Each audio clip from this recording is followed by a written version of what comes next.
Are you tired of catastrophic waterfall projects? So, you've decided to hop on the Agile trend. You've invested a large fortune in an Agile transformation proposed by a renowned consulting company. You hired dozens of Agile coaches and sent all employees to Agile training. Your teams do daily stand-ups. And all of the walls are decorated with sticky notes. After all these efforts, there is still no trace of improvements. Are you wondering what went wrong? Let's take a closer look at one of your Agile SAP projects. Episode 1. Business people and developers must work together daily throughout the project. John and Robert are senior managers with the responsibility of staffing for ongoing projects. John is frustrated. There's just no way that I can release key members of my team for that SAP project. There are 3 more high-priority projects they're already working on, and I need them to meet the deadlines. Robert sighs in agreement.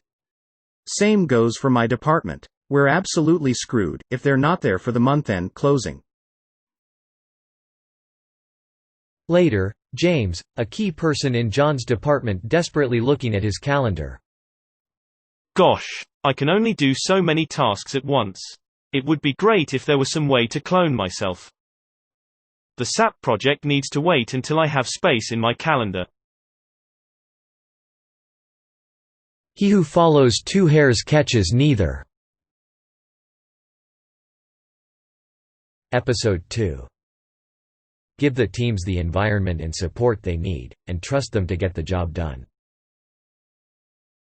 The team of SAP consultants and developers are discussing backlog items with James, the process owner, in the sprint planning meeting. Suddenly John, a senior manager, runs in and interrupts the meeting. John, in a hurry. James, I need an effort estimation for the upcoming 3 sprints by today EOB. And don't forget to send me the report on how you performed on the last sprint.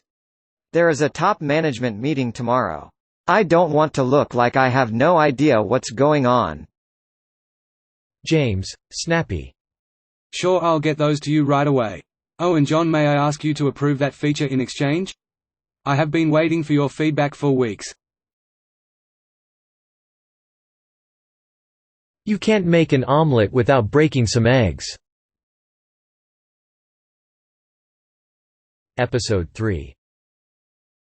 The most effective method of conveying information to a team is through face-to-face conversation. Tom, the chief of the IT department, asks for advice from an Agile coach on how to organize 80 experts for the upcoming SAP project.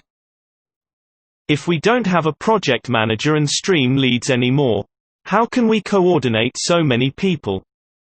Kevin, the Agile coach, replies.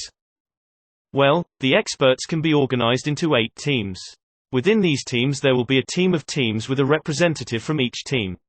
The communication between the teams will be channeled through the team of teams. Later in the team of teams meeting, the representative from the finance team talks to the representative from the logistics team. In order to test this financial report, we need a logistical order flow be set up in the system. Once the logistics team delivers the order flow, the finance team realizes this was another miscommunication.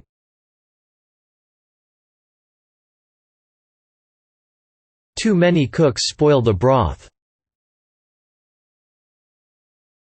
Episode 4. At regular intervals, the team reflects on how to become more effective.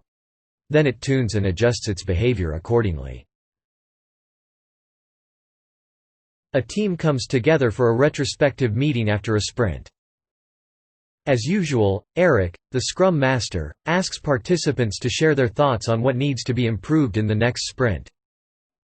Sandra suggests, I think it's time to stop conducting these retrospective meetings. Every time we bring up the same points, but nothing actually changes. Tim adds, She's right. All these points are out of our control. Let's finally take this to John. The frustration begins to fill the room and continues to spread throughout and outside the building. It takes two to tango.